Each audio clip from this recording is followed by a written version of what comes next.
Hello, and welcome to Candidates Up Front. This is the public interest election program of Berks Community Television and the League of Women Voters of Berks County. I'm Judith Cranus, a member of the League. Our November 5th general election is coming up, and we will be voting for both state officials and federal officials. The deadline to register is Monday, October 21st. The League is interviewing candidates in contested races, those who wanted to be interviewed. And for each race, the candidates will get the same basic questions and will have the same amount of time to answer them. Two candidates are competing in the 130th PA House District, Democrat Rain R. Reitenour and Republican David M. Maloney. This district is northeastern Berks County. Our state representatives serve a 2-year term in the state legislature in Harrisburg. They initiate legislation and they vote to create laws. They pass the budget, including taxes and expenditures of the state. They help constituents with issues related to state government. And the salary for a state representative is $106,422 per year, plus benefits and expenses. Now, please note during the interview, the opinions expressed are those of the candidate and not the opinions of the League of Women Voters, or BCTV. This interview is with Rain R. Reitenour, and she is the challenger. Welcome, Rain. Thanks for having me. And please tell our viewers about yourself and why you are running. Sure.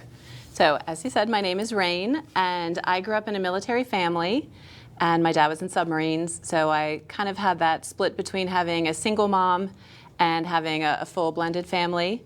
And I am now a small business owner. I own Cold Nose Lodge, which is a dog center. I am a veterinary technician.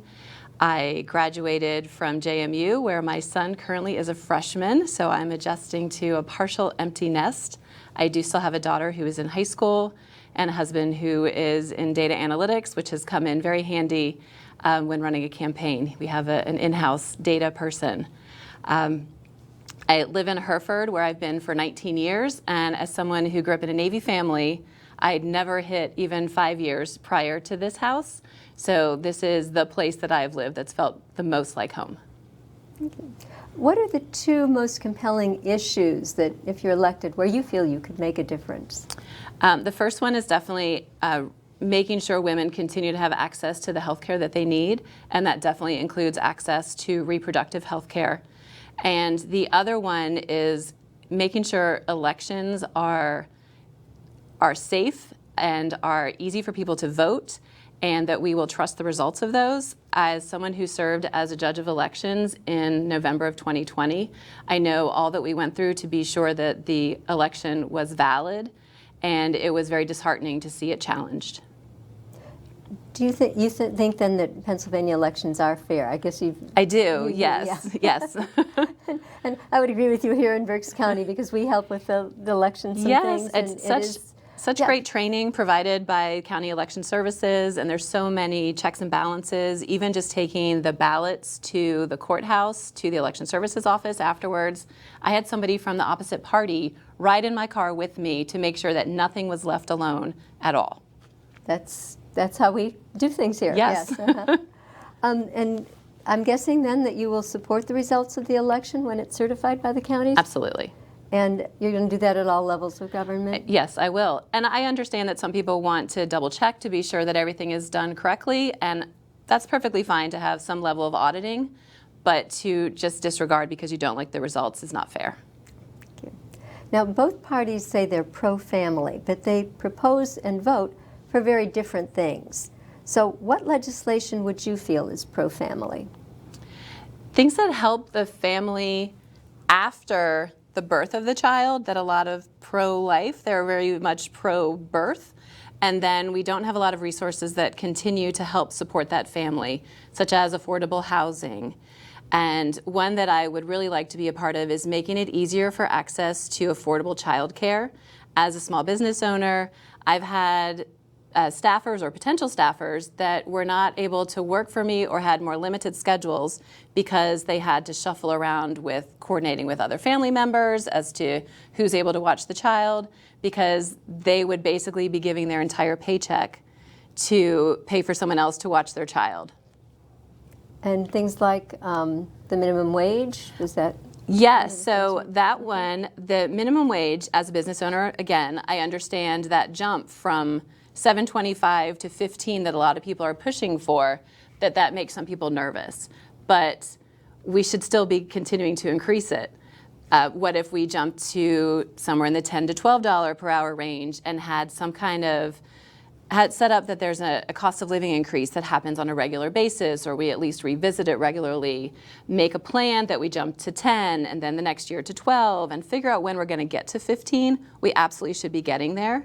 $7.25 was the minimum wage when I first opened my business in October 2008, and it's just insane to me that we're still there. Thank you. Now, what do you have any specific ideas, I should ask it that way, to increase the supply and quality of affordable housing? Because you did mention that. And how do we preserve existing affordable housing? I know that a lot of people have had huge increases to their rent.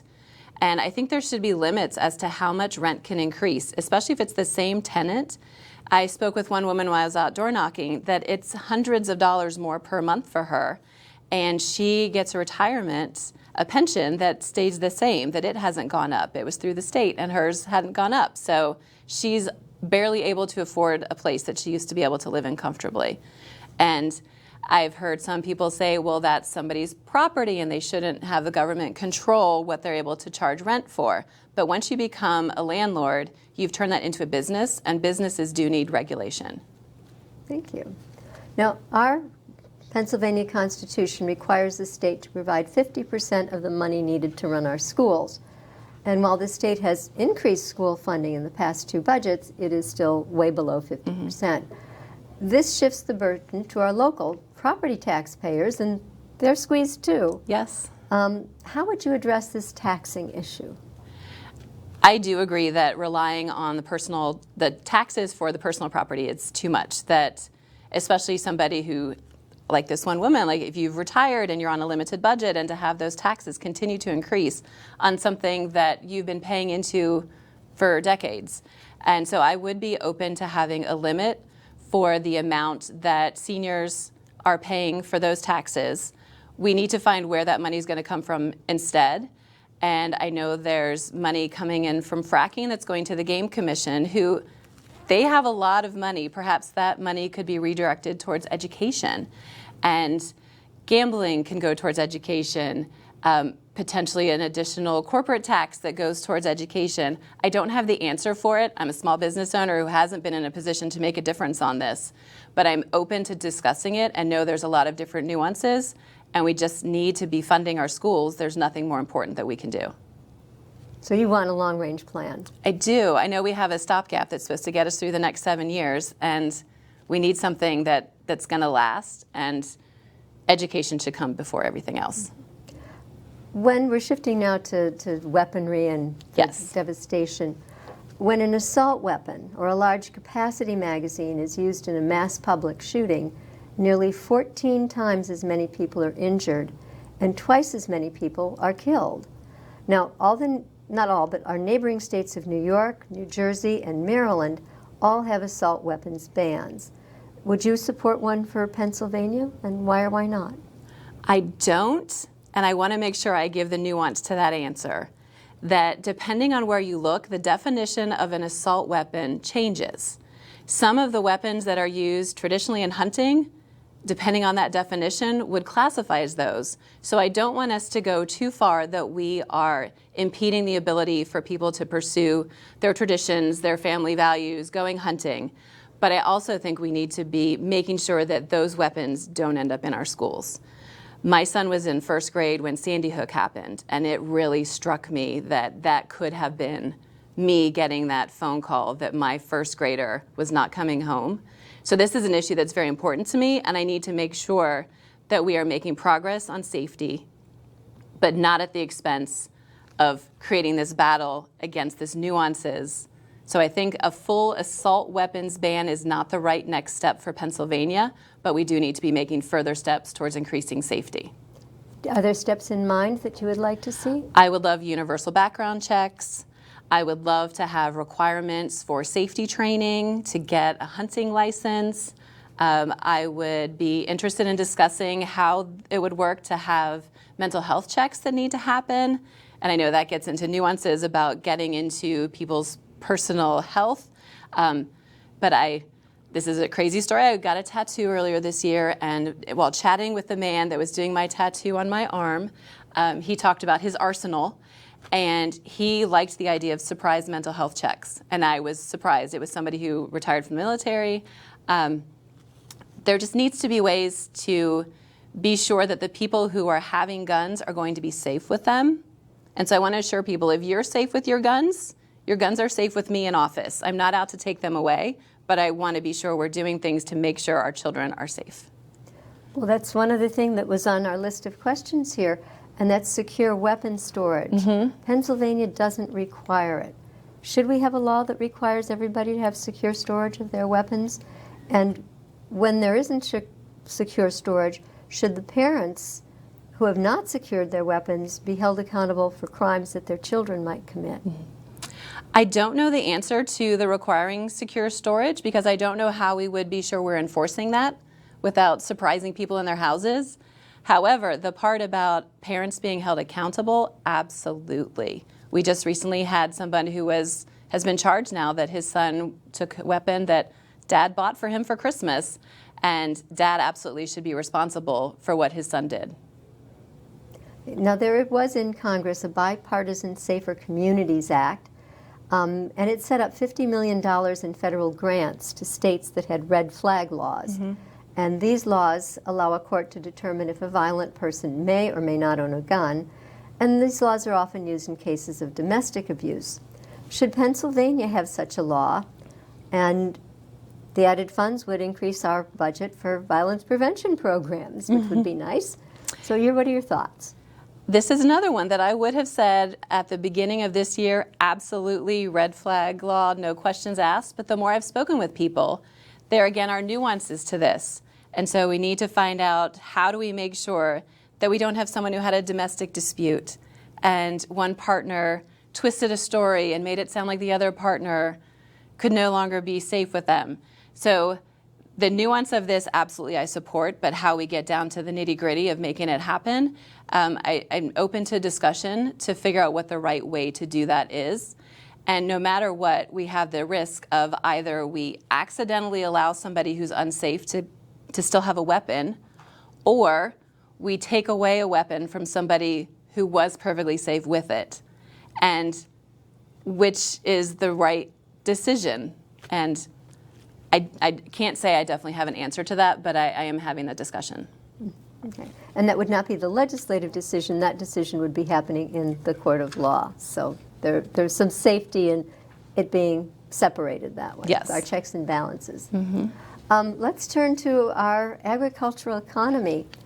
We are 50% agricultural here, and we are aware that growing seasons have changed. For sure, we plant earlier and we harvest later. Yes. But Pennsylvania has been spared the wildfires that have hit other places. But we have had floods, we have had drought, we have destructive storms. Should we be doing more to protect our economy by doing more to prevent climate change? And what actions do you think the legislature should or shouldn't take? My short answer is yes. We absolutely should be doing more to protect our environment. And I think providing grants towards companies that are making sure that they are not negatively impacting through their manufacturing, that would be an easy first step. I went and did a tour at East Penn Manufacturing, which is one of the largest employers in Berks County, and it's in my district, and learned about all the safety measures that they have done. They're providing a wonderful example of how they're choosing to do this before the legislation is in place to make it a requirement, but we could certainly put legislation in place that follows this. They have safety measures to be sure nothing is going in the air. They have their lead levels in the air being tracked regularly. They're working on increasing the capacity of the batteries that they use, which then makes solar and wind more practical. If you can power your house all the time because you have a great battery system from your wind or solar, instead of relying on other energy sources, that is also going to help. Let's talk about fuels and batteries, fuels that put the energy into the battery. Yes. Should our laws both support fossil fuels and sustainable energy, more one than the other? And should state regulation require the same safety standards in both? How do you view that? Safety standards, absolutely. I have a great-grandfather that I never met because he was a coal miner and he died of black lung prior to my birth. So I have a direct connection through my family and I know that's not just about coal mining, that's also about differences in requirements for employers to keep their people safe. But I've seen the push to try to jump too quickly towards full reliance on sustainable. I think we need to be going a bit more deliberately and slowly so that we don't alienate people, but we have that long-term goal towards carbon neutral. We have that long-term goal for not having to rely on fossil fuels. But I need to make sure we're doing that at a way that is affordable and that we can get buy-in from the community, because if we push them too fast, they'll just push back. Now, most Pennsylvania House and Senate seats are won in the spring primary election when Democrats and Republicans choose their candidates. And one of those reasons is gerrymandering, creating voting districts where one party always wins. Now, after each U.S. Census, House and Senate leaders, behind closed doors, draw new voting districts, and they tend to reward friends and make it difficult for their enemies. That's the normal route. There are two bills in the House and Senate, 1776 and Senate Bill 1076, which would amend our Constitution so a transparent, independent citizen commission draws the line. States with this system say candidates from major parties are more moderate and better able to work together. Would you vote to create an independent citizen commission to draw legislative district lines after the next census? Absolutely. That it should be based on geography, not based on party registrations for how we're dividing these up. I'm lucky in some ways that the district that I'm running in, it's not one of those weird shaped going across multiple counties. It becomes less of a community that you're supporting and just this random grouping of people. So I think geography should be much more of the main factor for how we do that. My district is 52% Republican, so as a Democrat running, that automatically gives me a bit of a challenge. But I know there are some that are skewed far more than this district. Mm-hmm. And we do have to hurry up to finish timely at this point. The second reason that seats are won that way is the closed primary we have. You must be in Pennsylvania registered as a Democrat or a Republican to vote, and this leaves out 1.2 million PA voters. But again, open primaries give us more moderate candidates and more bipartisan legislation. So should we change how we run our primary? I would support having open primaries. I understand that it's supposed to be the Democrats are picking the Democrat, but that leaves out this system the ability to have people from other parties in it as well. When I went to start getting signatures for my petitions to run, I discovered how many of my close friends were all registered as independent. And this district that I'm in has more than 10% independents, so they don't get to vote in primaries at all unless there's a question on the ballot. Okay.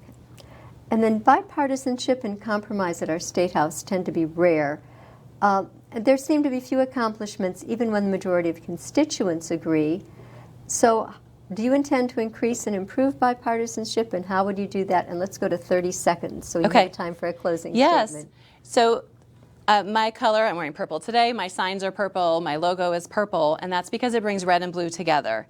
And just as when my dad was in the military, he was supporting the country. It wasn't who's for which party that we're going to save us. So if I'm elected, I will be working for my entire constituency and definitely doing all I can to work across party lines to compromise where we can.